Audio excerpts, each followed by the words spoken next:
welcome to our Grand Final Eve show off the bench, proudly brought to you by GRV. Make sure you get your tab bets on for Saturday night's Castle of May Heats at Traralgon Greyhounds. We have a massive hour-long show coming up.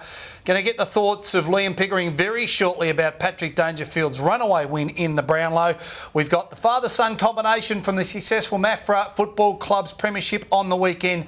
Another great feature story. And talking about young talent, a man that knows a lot about some next-generation players coming through, Kevin Shifter-Sheehan, about the draft combine and the national draft later this year. And, of course, Country Footy's First Lady, Ros Lanigan, joining us a little bit later on. As I welcome the best and fairest from the Cats. His team is now out of the finals. He'll sit back and watch a good team, Sydney, take on another good team, the Bulldogs, tomorrow. Pickers, welcome to you. You're one of those guys, are you? What? You're one of those guys. What? What about your other team? They went out in the first week of the finals, North Melbourne. Been Sydney the whole way through this evening, have not deviated from their bandwagon. No, I've latched onto the Swans. It's going to be a great game tomorrow. I'll tell you what else you've done. What? Is you've latched onto the Brownlow medal and made it your own. How did I do that? Paddy Dangerfield, it was all about him. He was a runaway winner. Star. What a champion from the So Geelong how is this about Football me? Club. What Geelong have I got to Football do with Club. this? Nothing. You've got nothing to do with this. But during the coverage, Right.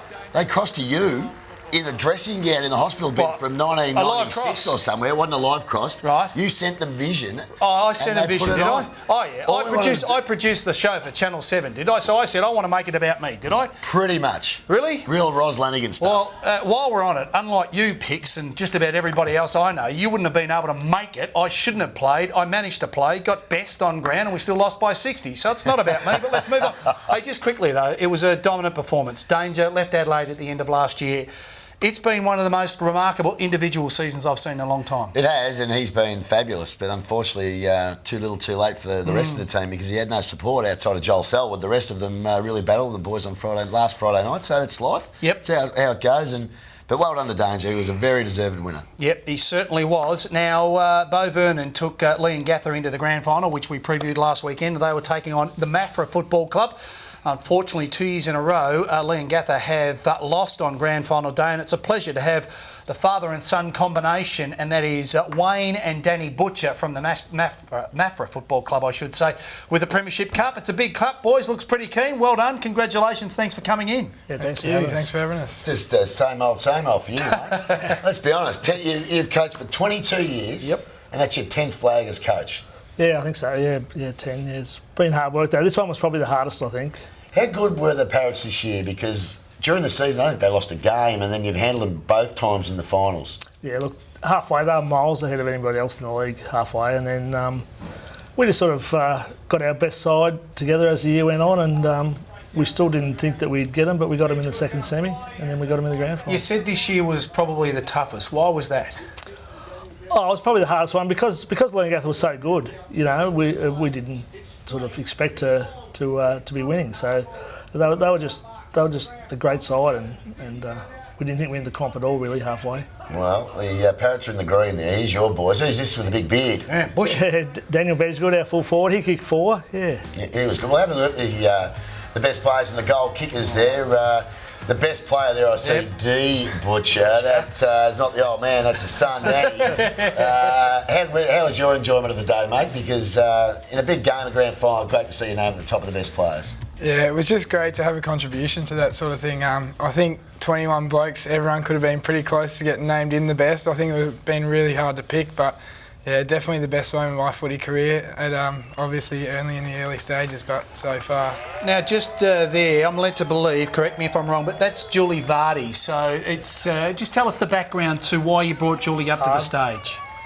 Julie's Jack Vardy's wife, and Jack Vardy is an absolute legend of our footy club. He's been president, he's coached the twos, he's played, he's done everything. He's probably the man the club's been built around. And the other grand finals we've won, Jack's always been there. You know, it was the first year he hadn't been there, and we sort of dedicated the day to Jack. So it was great to have Julie up on the thing with the cup. Well, in a country team, and you've been coaching Maffra for a long time, I mean, the back of stage support, if you like, or the back of house support with all the people that get around a footy club are just enormous. Yeah, it is, and you need people like that to run the country footy clubs. I mean, we're the smallest club in the league. We've only 4,500 people, so we've got to have volunteers and a lot of volunteers to keep our club ticking over. Yeah, when you're a young bloke, Danny. Oh, yes. The old man, hard taskmaster. Yeah. We'll get on to your other brother, your older brother. Yeah. What's it like being coached by Dad? Be honest. It is a little bit weird sometimes, but in the under-16s he coached me, and then obviously coming back last year to have him as a coach, we sort of bounce ideas off each other a lot, which is good now. And we're constantly talking about the game and what we can do each weekend and training. So it's been really fun. Your other brother, John, Port Adelaide, I'm led to believe he was the runner on the weekend. Now, did you have to get special permission for him to run the messages out? Yeah, we did. Our runner actually started to play halfway through the end, then he broke down. He did a knee in the first final. So John was available, and we had to get a special thing from the AFL and from our local league for him to do it. And he was really good too. Like he was a calming influence at the end, actually. Well, he would have been. How's he travelling? John Mob talking about the big fella, because he's not at Port. He's not on that list next year. How's he tracking for next season? Yeah, he's just home at the moment, and he's been trying to keep fit and train and things like that. And he had a reasonable year in the Sandford last year, so he's hoping to continue on. But you never know. And Danny, you were there. You were at Port Adelaide. You were rookie listed there. How did you enjoy your time at Port? Yeah, 2 years at Port. Absolutely loved being involved in that sort of environment. I think I had a little bit of an unlucky run with injury and illness, but still to get that experience, and then obviously you can take it with you for the rest of your footy career now, and it's really held me in good stead from whatever I do from now on. 10 flags, 16 grand finals, 22 years. What's more of the same next year? Going again? I've always just been a year-to-year proposition. Never have a contract, a handshake deal at the end of the year, and yeah, we'll see. Look, like I said, this was a hard one, but it was enjoyable because we got it from nowhere. So it's sort of put a bit of a buzz around the club again, and we've got a very young second side, and our third side's pretty good at the moment as well. So we just keep trying to bring them through if we can. What drives you to keep coaching? Because I mean, how old are you? I'm not sure if it's a rude question. I think he's a ask a lady. Friday night. With a guy, I think it's fine. 56, ask the makeup girl. He's He's 56. So how long do you reckon you can coach for? Look, it was helpful having the boys because I can keep a bit younger and get the things from the. I got a lot of stuff from Port Adelaide through John and Danny, so they. If I didn't have them, it'd be a lot harder because I'm probably a bit old-fashioned otherwise. So we try and keep up with the new generation stuff through the kids. So that's while they're sort of interested and around. Probably keep going. So Danny, when Dad says, straight down the line, you go, hang on, that's not how we're rolling these days. Is that how are you giving him that advice as well? Sometimes it's just new drills and the new ways that obviously it's all about defence now, and sometimes you're thinking about it, defence even when you go inside your forward 50 and we're getting forwards up the ground and all that sort of thing, which is a little bit different down in country footy, but I think that did hold us in good stead to get the win in the end. Let's have a look at the Eagles. This is you guys. The Eagles soar. It's your handiwork all over it, Swatter. 21 senior flags since the club was established, which is great. 54-year premiership drought in 2002, and it's been pretty good since then. Yeah, it's been great since then. It's been just a little error that when I played, we were terrible and we didn't look like winning the flag. But since 2002, I think we've been in, the last 16 final series. We haven't missed a series in 16 years or something. So it's been a good little bracket. Yeah, you're going well. So congratulations on the success from last weekend. We appreciate you coming in on a Friday night as a small token of our appreciation. Now it's between you two as to who gets the prize here. But let's read the prize out first, and I think we'll work out who's going to get the prize, Swatter. Hang on, you're discrediting the old man. I'm not, but I've seen this streetwear sort of stuff. I'll read it out. It's $100 worth of St Goliath clothing. Trust me, Wayno, you look real smart, trudging down the main street of Maffra with this gear on. It's all thanks to our great mates at St Goliath, available at Myer and Edge clothing stores nationally. Thanks very much for coming in. Congratulations on the success, and we look forward to the Maffra Footy Club doing some special things next year. Thanks, guys. Thank you very much. There we go, Wayne and Danny Butcher. Congratulations. When we come back, Ros Lanigan, Country Footy's First Lady and the #1 patron saint of everything to do with the Gippsland Football League. Make no mistake about that. She'll join us up next with a wrap of the grand finals from last weekend. Still a great feature story to come. Kevin Shifter Sheen and plenty more. Off the bench with more after this.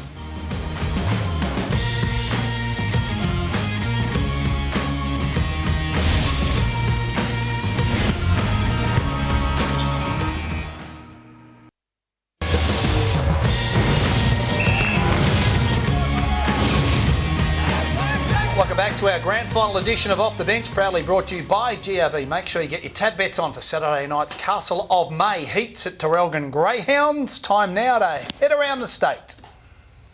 As we welcome for the final time this year, Country Footy's First Lady, Ros Lanigan, back to the program. Welcome, Ros. Thanks for having me. And fair to say I'm pretty up and about after having the Maffra boys in. Oh, yes, and well done. What a to win. You. This has effectively become a Gippsland region show. Nice of you to wear the Swans colours too for the Grand Final Eve show. That's who you're tipping tomorrow? No, I've made a mistake here. I am backing the Bulldogs, but yeah? this was clean. All right. Oh, Ros. Come on, Rosie. Okay. That was clean. All right. We might chip in the off-season and buy our fellow colleague a washing machine. Let's start with some Grand Final wrap news from the weekend gone last week, Ros. Yes, the last weekend of the country football season last weekend, and in the Gippsland Valley Football League, it was Kyabram over Rochester by 13 points. Kyabram becoming the first club to go premiers and champions in the Gippsland Valley League since Nagambie went through the season undefeated in 1939. So it's been a little bit of a while. The Bombers were the hottest of hot favourites heading into Sunday's decider. They didn't play their best footy, but it was enough to get the job done against Rochi by that 13-point margin. The Tigers were the better side in the first half. They dominated the midfield and they controlled the footy as well, but they really couldn't put enough score on the board to get a buffer over Kyabram. Rochi was 3 points ahead at half-time, but failed to score at all during the third quarter, while the Bombers piled on 5-2. They don't call it the premiership quarter for nothing. Now, is that Kane Pettifer? It is Kane Pettifer, former Tiger. He finished with the match-high 3 goals, including one after the half-time siren that kept the Bombers in the game. Will Burston and Paul Newman kicked 2 each, and Kyabram defender Reece Clark won the Wilf Cox medal for best of field. His run and carry out of defence and long kicking was really, really good on Sunday. Now, did Kyabram lose last year's grand final? They did. That's a good response. Got belted by Benalla last year. So great response, great finish to the season for the Bombers, all the way through undefeated. Where they had that game? That was at Deakin Reserve in Shepparton. Okay. Nice crowd there by the looks of it. Yeah, always a great grand final, the GV grand final, and usually played the week after the AFL, or the day after the AFL grand final on the Sunday, but given that the AFL grand final is now into October, this year they've decided to pull it back to the weekend before, so no country footy on Sunday after the grand final. Okay, what about Swatter's Way? Was that where we're rolling next? Yes. Swatter very confident. In fact, I would go as far as to say cocky last week. Yes, he was. He thought the Eagles would get the job done, and look, they really did look like they were going to for a while there. It was an unbelievable game of footy at Reed Oval, and definitely a game played in 2 halves. Koroit saluting for their 3rd consecutive premiership. But gee, it looked like the Spud Farmers were gone for all money when North Warrnambool kicked 7 goals to 2 in the first quarter and looked like they were home. But the Spud Farmers, they've played a lot of finals and they know how to get the job done. Will Couch kicking another one of his 5 goals there. And bad losers by the looks of this. What's the NA mean? They have not yet submitted their goal kickers and best players, so fair to say they might be having a few commiseration drinks. The Eagles controlled the game for most of the second quarter as well after that brilliant first quarter, but you just got the feeling in the last 5 minutes of the first half that Koroit was going to run over the top, and they did. Now, Koroit's master coach Adam Dowie gave a rousing address at half-time, called on the Saints to do it for the 3 players they had to drop in the lead up to the grand final. And that worked. Now, that was Adam Dowie's last game at the helm of the Saints. He's led them to those consecutive 3 premierships, which means he finishes his senior coaching career with 6 Hampton League flags, one of the most successful coaches to have ever coached in the Hampton Football League. 3 flags at Koroit, 1 at Warrnambool in 2010 and 2 at Terang Mortlake in 2004 and 2005. I caught up with him straight after the game on Saturday, and this is what he had to say.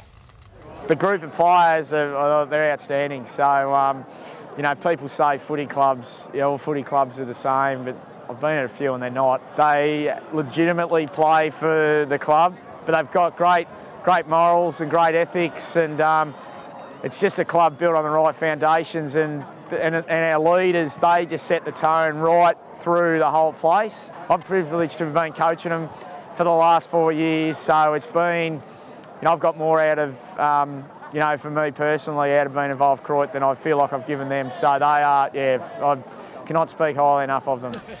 Well, I was pretty strong in my view last week, but I've got to say congratulations to the Koroit Football Club, and in particular to Adam Dowie, who has been a great coach over many years. It's a wonderful performance, so well done, mate, through gritted teeth. He's an old mate of yours, May have shared the odd beer every now and again down at the Whalers or the Lady Bay. So I believe. Why is he leaving, Ross? Why is he giving the Well, coaching his kids are sort of at that age now where he wants to spend a bit more time with them. I wouldn't be surprised to see him coaching some junior sides in the next few years, but he assures me he's done with senior football.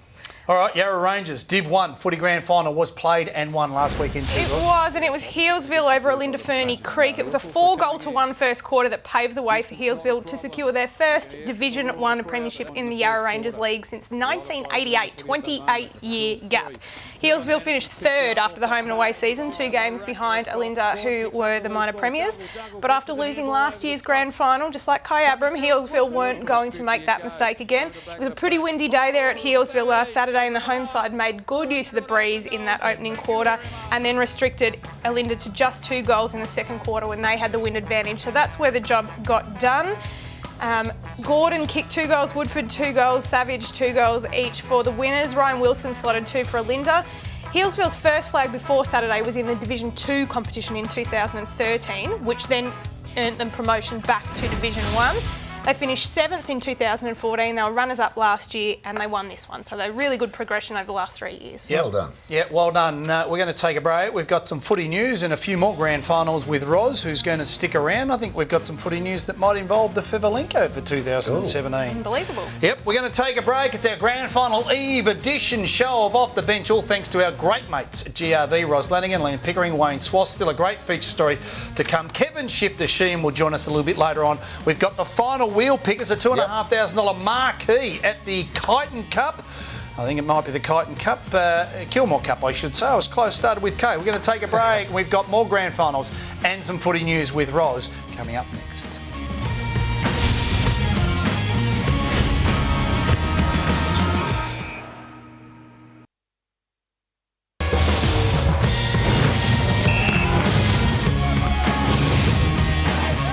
Welcome back to our Grand Final Eve show, proudly brought to you by GRV. Get your tab bets on for Saturday night's Castle of May heats at Terrelgan Greyhounds. Ros Lanigan, Liam Pickering and Wayne Swass. Well, we've covered off a number of Grand Finals, Ros, but there are a couple more that we need to cover off. Yes, and we'll get What it. are you putting your hand up for? Well, I didn't think you were a castle, mate. Man.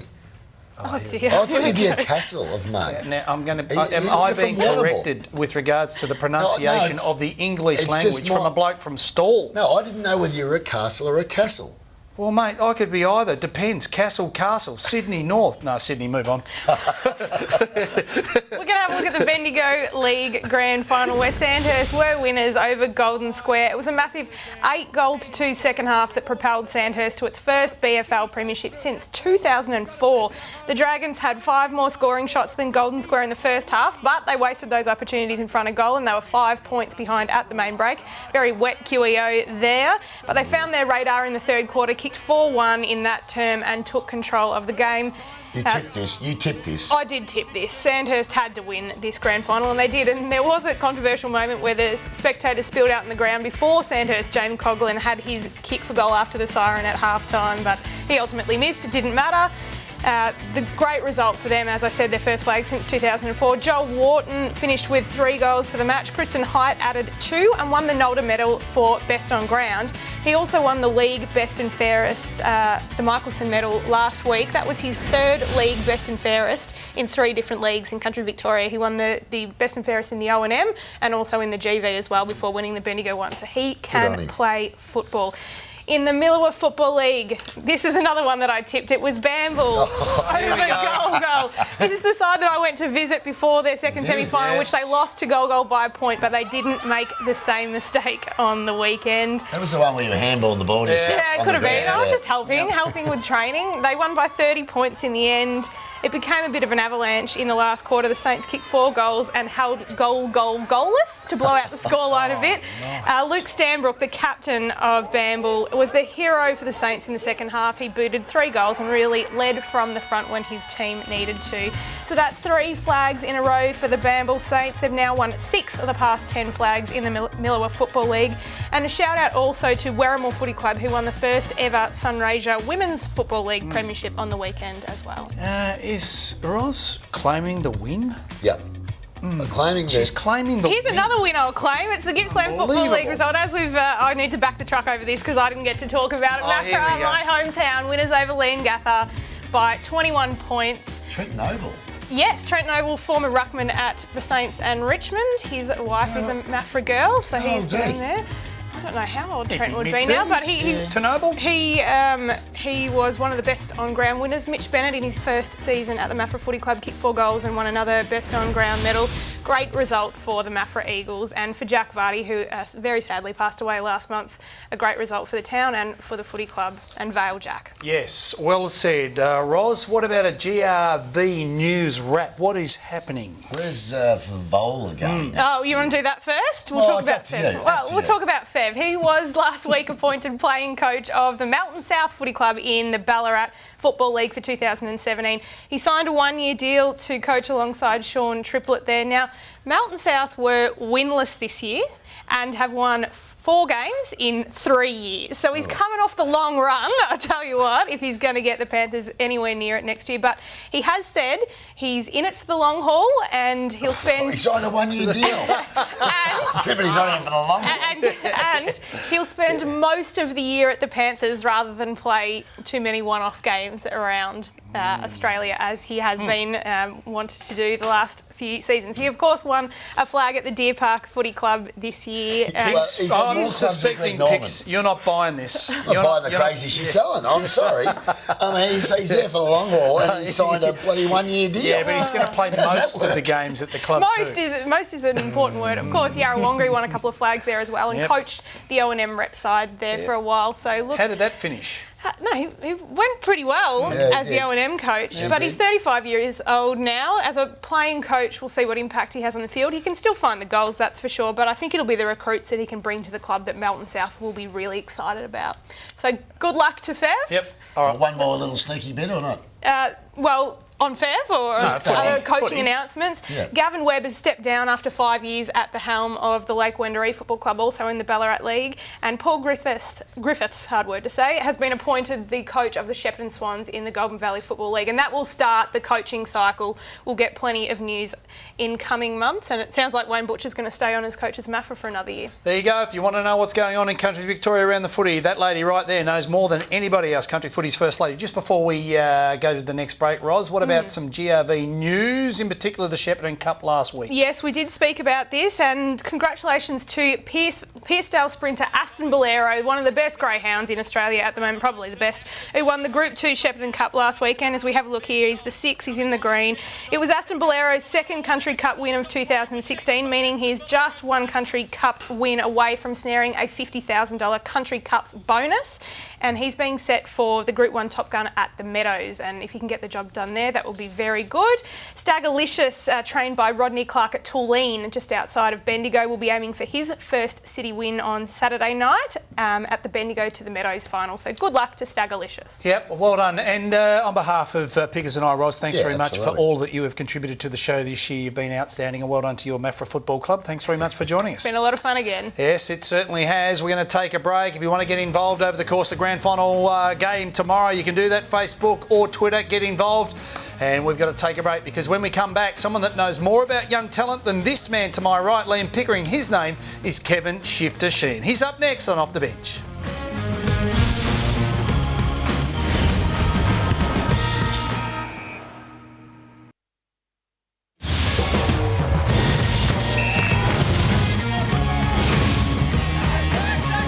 Welcome back to our grand final eve edition of Off the Bench, proudly brought to you by GRV. Make sure you get your tab bets on Saturday night's Castle of May heats at Terrelgan Greyhounds. I tell you what, Piggers, you work in the young talent pathways, and you know a fair bit about these young men coming through.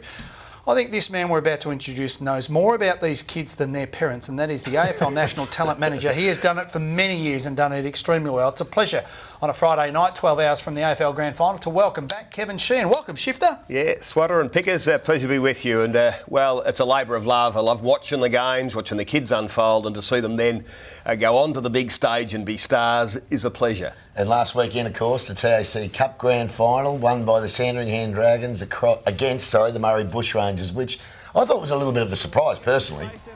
Yeah, look, I thought it'd be a tight match, and there's always an advantage to the side that sort of trains a bit more often together, as the Sandy boys do, and it might have given them the edge near the end. But it was a terrific game. It's a showcase game. Every year there's a champion emerge. We go back to Steele Sidebottom when he kicks his 10. Yes. Dale Thomas has been best on the ground, playing for Gippsland Power, of course, in the past. Adam Good, 6 goals on the MCG in a TAC Cup Grand Final. So I can remember some great moments over the years. We were broadcasting. It was the Murray Bush Rangers when Steele kicked 10 that night. 5 with his left and 5 with his right. As we have a look at the best players and the goal kickers, and McGrath's had a terrific season for Sandringham. Well, you can't do much more than win the MVP for Vic Metro when they win the championship, and best on the ground on the TAC final. Look out for Charlie Spargo. He's a bottom age boy, Paul's son, of course, and look, he's like Boomer Harvey. So if one retires, another one will come in to replace him. He's a ripper young player from the Murray Bushies. There we have a look at the premiership photo. Nice little crowd there too at Etihad last week. So well done to Sandringham. They got a lot of their private school kids back. It's a little bit like that, isn't it, with the Oakley Chargers and the Dragons. We're country. We're very country here, Shifter. We would have loved to have seen the Bushies get up, but they were too good. Yeah, I'm a country boy myself, a Bendigo boy. So, I barrack for the countrysides when they're playing. And I know the tyranny of distance does cost them, as the boys can probably get together once to train for the week, and they're training sort of in lots of different spots up there in the Murray. But we'll judge the Bushies' performance on draft day, because they'll have a lot of players taken. We're going to lock through a few here now. This is what we're going to do. Let's going to go through one at a time. We're going to go with Hugh McLuggage to have a look at him to start. There's been a lot of talk about young Hugh, I should say. Tell us a bit about him. Well, he's arguably the best performed player of the year, and you measure that through the way he played for Vic Country and for North Ballarat.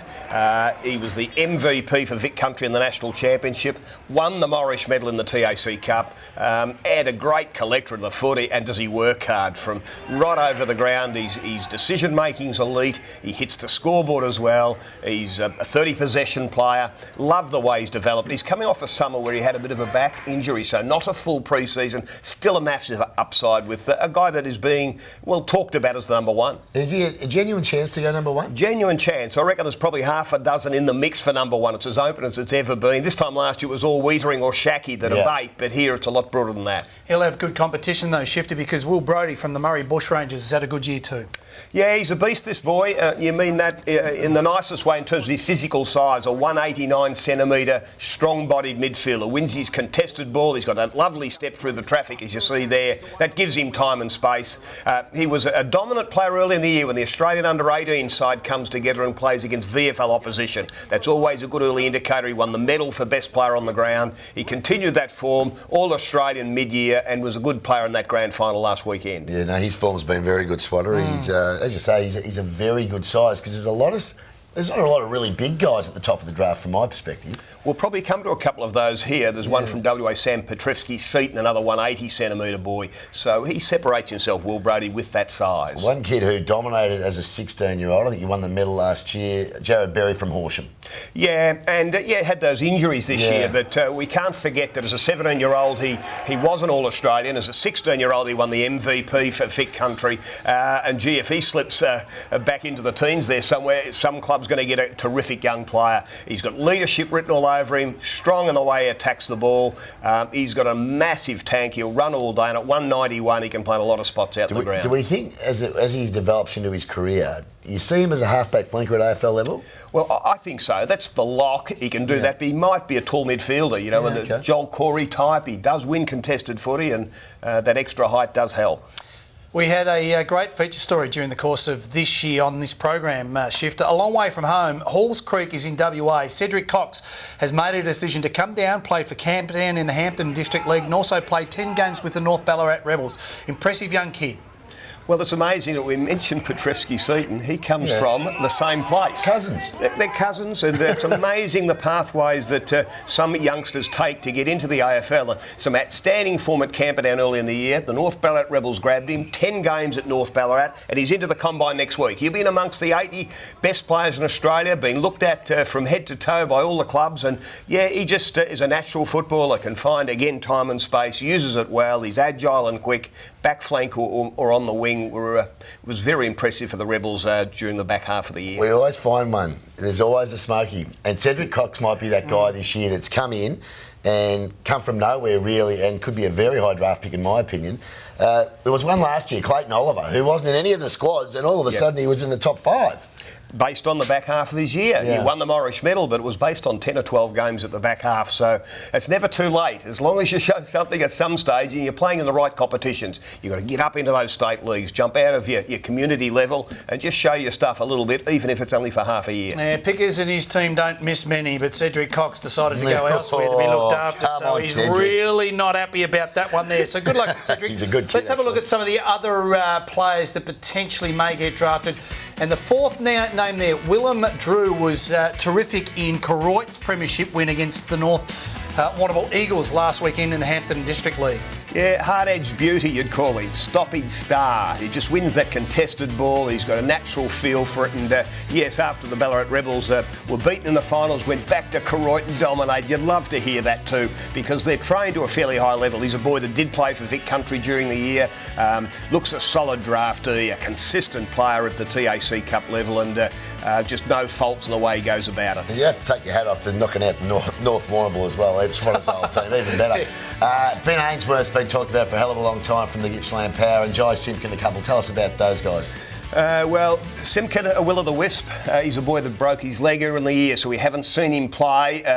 But his form last year was brilliant. He's recovered from the broken leg, so he's creative as a forward. He's smart through the midfield. An Indigenous boy from Marupna, up there near Shepparton, of course. And then Benny Ainsworth is your jack in the box. Just think of Jamie Allaire, someone like that. Puapolo probably as well, because he can get up and take those super marks, and he's very, very accurate around the sticks. And so they're two. He's a small forward, of course, and can get up through the midfield as he did for Gippsland Power late in the year. Hard work's been done, Shifter. It's been done up until Monday or Tuesday, whenever the draft combine starts, and then they get tested again. So it's a massive week coming up for the young fellas. Well, we call it the 4-day job interview, because that's what it is. The clubs are all over them, as you'd expect. A couple of hundred club recruiters, scouts, coaches will be all over the 81 players, because we do have an Irishman coming in. So we've got 81 guys that will be looked at in every respect. So it's their athletic potential. They'll be interviewed. It's their medicals, of course. We've got some skill testing as well, as the clubs just fine-tune and try and separate guys that are very, very talented to get into this main 80 and start to get their draft boards in order. And excited. Sorry, Pickers. So I was going to say, of the draft combine, and you were a pretty good athlete, I wasn't so good, but what was the one thing, and I know they're all important, but what test do you want to nail at the draft combine? Well, you want to have something athletically, okay? Yep. So if you're not that quick, have a big tank, yep, or great agility, but you can't afford to be slow and then not have a tank. Yep. Have something that will separate you athletically from the others, because when there's one ball out there with 36 players, you just need something to be able to win it in the contest, don't you? You're going to have great footy smarts and all of that, like a Greg Williams would have, or a Sammy Mitchell, but I bet you they'd have big tanks if they were tested. They keep getting from contest to contest. Swatter, you would have been the pace, wouldn't it? And just power. Yeah, I was just too scared, Shifter. I just ran away from the big blokes. Hey, look, it's an exciting time for the kids. It's Combine next week. Then we've got the National Draft in November in Sydney. So the next generation, we're about to watch tomorrow some of the great names that have come through the elite talent pathways. We're about to see the next generation come through. You've done an amazing job over many years. Keep up the good work, and we look forward to the next Luke Parkers and Dan Hannaberys and Marcus Bontempellis coming through soon. Or Josh Dunkley, that was really... Yes. He was back in this bracket Isn't being that a talked great about this story? time last year. I was very excited for Josh, I can tell you that right now. So thanks very much for coming in, and Cheers, enjoy guys. Grand Final Day. Kevin Sheehan, will. the AFL's National Talent Manager. We're going to take a break. When we come back, a fantastic feature story about the team that unfortunately lost to the Koroit Football Club in the Hampton and District League Grand Final last weekend at the Reed Oval, the North Warrnambool Eagles. That coming up next.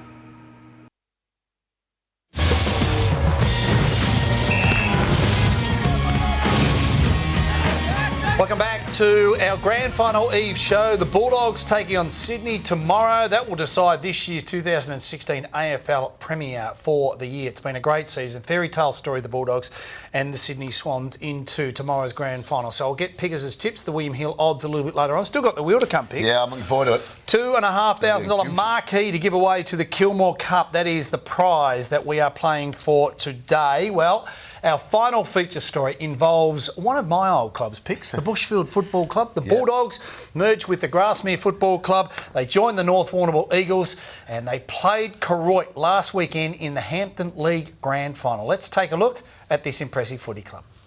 Bushfield and Grasmere, two small towns north of Warrnambool, have been up against it for 20 years since they merged and joined the powerful Hampton League in 1997. This year, it's finally coming together, with the North Warrnambool Eagles earning their maiden grand final berth. How much of the Eagles supporter base has been there through the highs and the lows of the last couple of decades? We're the only football club that still runs our social club out of a public hall. There's not many public halls left, and ours is that social club is our home ground. Most clubs are passionate people, and your footy club is your heart. You meet up with people. Thursday night, you know, the oldies get in the corner and then we play euchre and we cheat and all that sort of stuff, you know, and you get banned from scoring and that, but that's what the young ones love, who's cheating now and that sort of thing, so it's all just an unwind. Tell us about the footy club. Obviously, you've got 3 football sides in grand finals today.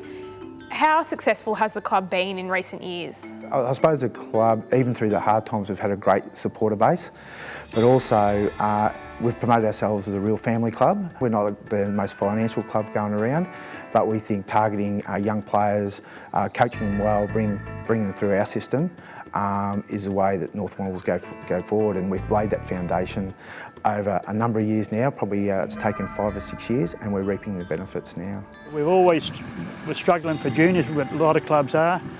We finally got a bit of depth in juniors, and that, you know, there's 4 under-18s playing today in the seniors. You can't just bring in 2 or 3 gun players because you've still got gaps in your side, and in the way it's played nowadays, you get exploited. Ros, we're here at Reed Oval, Warrnambool, for the big 2016 grand final. We've got Koroit and North Warrnambool in the football, and in grand finals anything can happen. And Koroit played very, very well last week against Port Fairy, but they were looked very, very tired when they come off the ground. So I'm expecting it to be a very fast game, and North could run out, but grand finals, it's a different story, so anything could happen. Will you judge the success of this season solely on a win this afternoon? Look, we haven't focused today on the result so much, just more about the process. So we know if we get the process right out on the ground, which is, you know, around our team defence and our running carry and things like that, that the result's going to take care of itself. Is today just reward for all the years it's taken to become that respected footy club in the Hampton League? I'll answer that in 2 hours.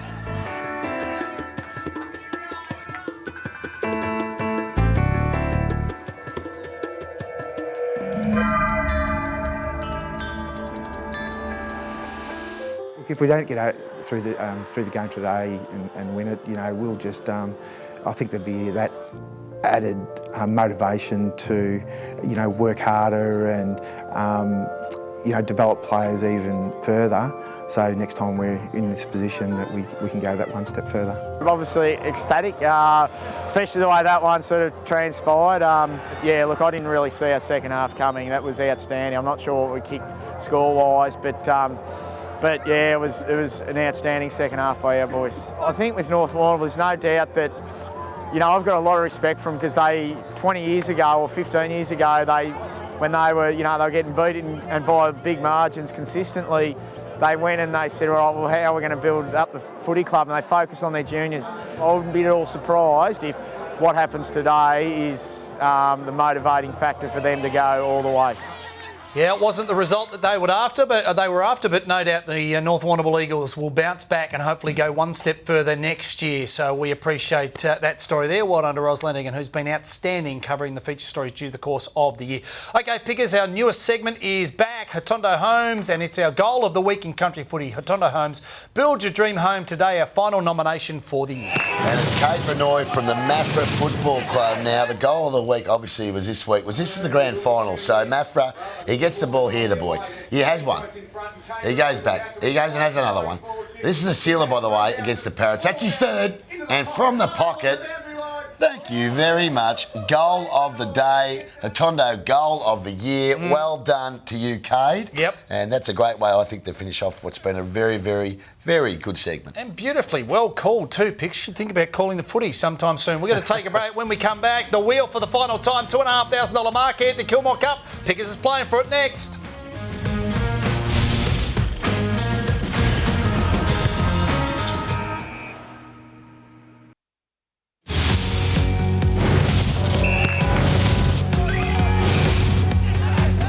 Welcome back to the program for the final time, and it is the major prize giveaway right now. The Country Racing Victoria Wheel. All 15 winners through the course of the year have their name on the board, and they are all playing for a $2,500 marquee to the Kilmore Cup, November 20. Pickers, you've done it well all year. Now it is on your shoulders to find a winner.